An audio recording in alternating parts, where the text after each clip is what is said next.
ಕನ್ನಡ ನ್ಯೂಸ್ಗೆ ಸ್ವಾಗತ. ನಾನು ನಿಶ್ಮಾ ಇರ್ಷಾದ್. ಕರ್ನಾಟಕ ರಾಜಕೀಯದಲ್ಲಿ ಸಿಎಂ ಬದಲಾವಣೆಯಾಗಿ ಹೊಸ ಸರ್ಕಾರ ಅಧಿಕಾರಕ್ಕೇನೋ ಬಂದಿದೆ. ಆದ್ರೆ ಕಾಂಗ್ರೆಸ್ ಒಳಗಿನ ನಿಜವಾದ ಅಧಿಕಾರದ ಕಾಳಗ ಮಾತ್ರ ಇಲ್ಲಿ ಮುಗಿದಂತೆ ಕಾಣ್ತಾ ಇಲ್ಲ.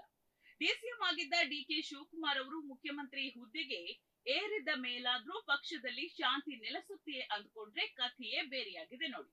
ಹೊರಗಡೆಗೆ ಸರ್ಕಾರ ಸುಸೂತ್ರವಾಗಿ ನಡೀತಿರುವಂತೆ ಕಂಡ್ರೂ ಕೂಡ ಒಳಗೊಳಗೆ ಬಂಡಾಯದ ಬೇಹುಗಾರಿಕೆ ಮತ್ತು ರಾಜಕೀಯ ತಂತ್ರಗಳು ಜೋರಾಗಿ ನಡೀತಾ ಇದೆ. ಈ ಇಡೀ ಬೆಳವಣಿಗೆಯಲ್ಲಿ ಅತ್ಯಂತ ಕುತೂಹಲಕಾರಿ ಸಂಗತಿ ಅಂದ್ರೆ ಮಾಜಿ ಮುಖ್ಯಮಂತ್ರಿ ಸಿದ್ದರಾಮಯ್ಯ ಅವರ ಮೌನ. ಹೊಸ ಸರ್ಕಾರ ಬಂದ ಮೇಲೆ ಸಿದ್ದರಾಮಯ್ಯ ಅವರು ಪಕ್ಷ ಮತ್ತು ಸರ್ಕಾರದ ಯಾವುದೇ ಪ್ರಮುಖ ಕಾರ್ಯಕ್ರಮಗಳಲ್ಲಿ ಕಾಣಿಸಿಕೊಳ್ತಾ ಇಲ್ಲ. ಪ್ರಮಾಣ ವಚನ ಸಮಾರಂಭಗಳಿಂದ ಹಿಡಿದು ಕೆಪಿಸಿಸಿ ಭವನದ ಕಾರ್ಯಕ್ರಮದವರೆಗೆ ಅವರು ಗೈರು ಹಾಜರಿಯೇ ಆಗ್ತಾ ಇತ್ತು. ಸ್ವತಃ ಸಿಎಂ ಅವರೇ ಮನೆಗೆ ಹೋಗಿ ಆಹ್ವಾನ ಕೊಟ್ಟರು ಕೂಡ ಸಿದ್ದರಾಮಯ್ಯ ಅಲ್ಲಿ ಬರ್ಲಿಲ್ಲ. ಈ ಮೌನ ಸಮ್ಮತಿಯ ಲಕ್ಷಣವಲ್ಲ ಇದು. ಅಂದ್ರೆ ಇದು ಮೌನ ಸಮ್ಮತಿಯ ಲಕ್ಷಣ ಅಲ್ಲ, ಬದಲಿಗೆ ಸೂಕ್ತ ಸಮಯಕ್ಕಾಗಿ ಕಾಯ್ತಾ ಇರುವ ರಾಜಕೀಯ ಸಂದೇಶವೇ ಅನ್ನುವಂತಹ ಒಂದು ಪ್ರಶ್ನೆ ಕೂಡ ಈಗ ಕಾಡ್ತಾ ಇದೆ.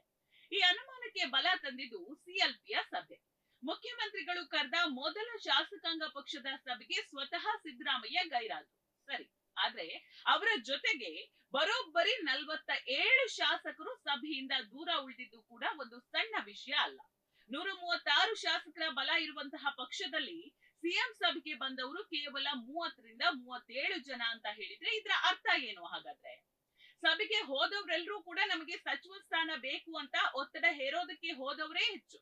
ಇದು ಸರ್ಕಾರದ ಮೇಲಿನ ಅಸಮಾಧಾನವೋ ಅಥವಾ ತಮ್ಮ ನಾಯಕನಿಗೆ ಬೆಂಬಲ ಸೂಚಿಸುವಂತಹ ಒಂದು ತಂತ್ರವೋ ಹಾಗಾದ್ರೆ?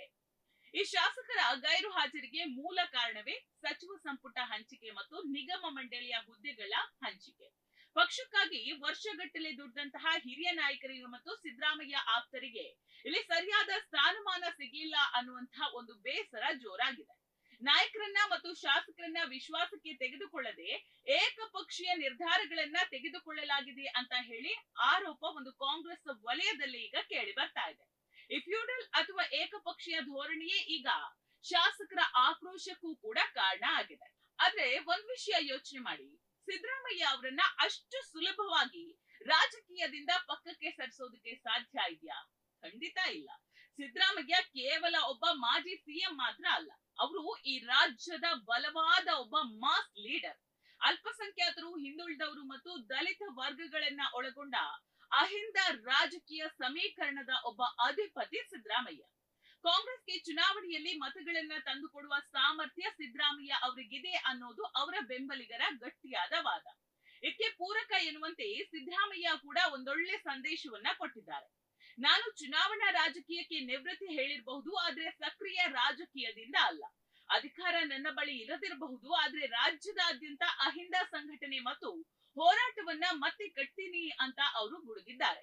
ನಾನು ಸೈಲೆಂಟ್ ಆಗಿದ್ದೀನಿ ಅಂತ ತಕ್ಷಣ ಸುಮ್ನೆ ಕೂತಿದ್ದೀನಿ ಅಂತ ಭಾವಿಸಬೇಡಿ ಅನ್ನುವಂತಹ ಒಂದು ಸಂದೇಶವನ್ನ ನೇರವಾಗಿ ಸರ್ಕಾರದ ನಾಯಕತ್ವಕ್ಕೆ ತಲುಪಿಸಿದ್ದಾರೆ.